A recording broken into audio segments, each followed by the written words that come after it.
Today is March 16th, 2025, and this is our weekly update on the ongoing war between Israel and the Hamas terrorist organization in the Gaza Strip and other enemies on multiple fronts around the Middle East.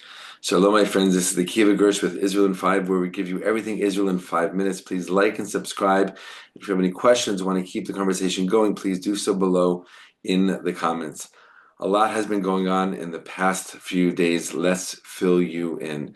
First of all, very recently, in the past 24 hours, the US military has launched serious and heavy strikes against the Houthis in Yemen. If you remember, the Houthis were the ones who, at the beginning of the war, got involved in the war and started to affect international shipping because of their attacks on multiple ships from different countries in the waters of the Red Sea.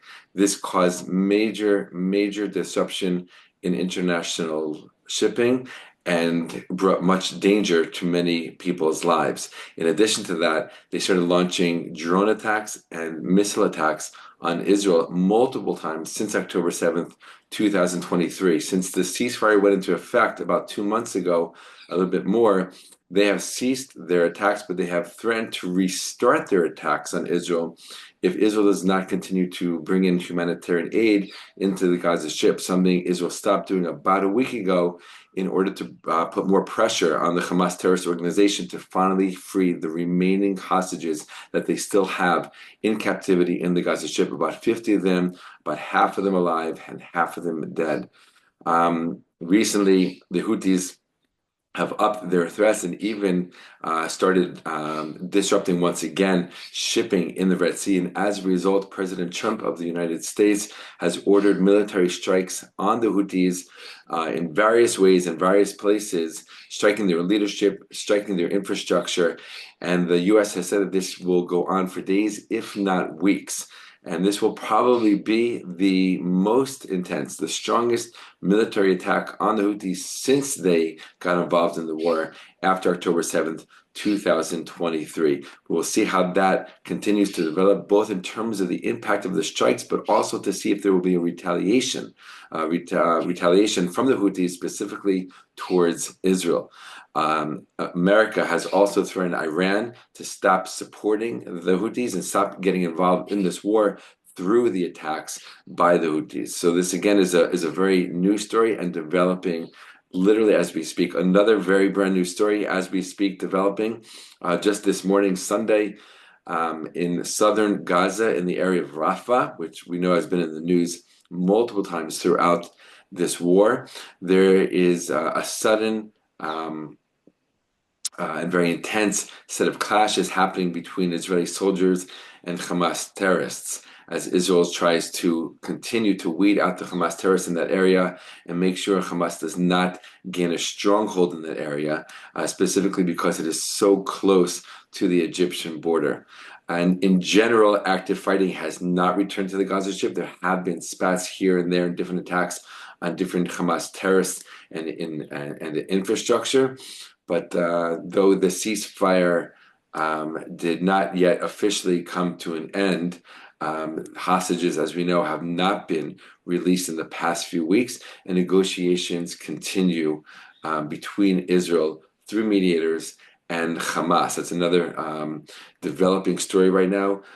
Prime Minister Netanyahu from Israel has prepped his team of negotiators to continue the talks between Israel and Hamas, though in recent days and recent weeks they have borne no fruit whatsoever. As you might have heard, America has launched or did launch its own set of negotiations directly with Hamas. I mean, that has not happened this entire war. That also bore no fruit. There was talk that Hamas had agreed to release a U.S. Israeli citizen who has been in captivity since October 7th, along with 4 slain hostages. That turns out not to be true because of Hamas's extreme conditions that they attach to that and their demands. And Israel is calling it yet another round of psychological warfare on the part of Hamas. So those negotiations are happening currently. We will continue to find out what they bring to the table, and if there is any deal that actually comes out of it to release the remaining hostages. A very important condition for Israel is that Hamas does not hold on to power in the Gaza Strip when this war does finally come to an end, whenever that will be. But that is also a counter demand of Hamas that Israel completely leaves the Gaza Strip and ends the war. Something that Israel cannot do and will not do again until Hamas is completely out of power. Interesting negotiations have been happening between Israel and Lebanon, and some people are even talking about a possible historical peace deal between Israel and Lebanon. This is very, very new. This is in its early stages.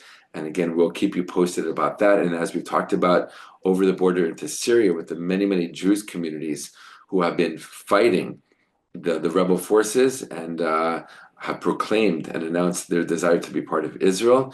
That is also a continuing story. There's many continuing stories, multiple at the same time, multiple stories at the same time. On multiple fronts. This has been pretty much the nature of this war, but on some level intensifying even in recent days and weeks.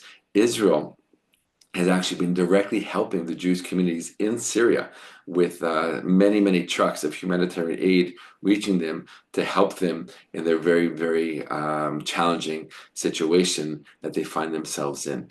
That is a scan of the news, of the updates of this ongoing war that started on October 7th, 2023. We'll continue to keep you posted and updated on unfolding events. And as always, we appreciate your thoughts, your prayers, and your support of Israel. All the best, my friends, and be well.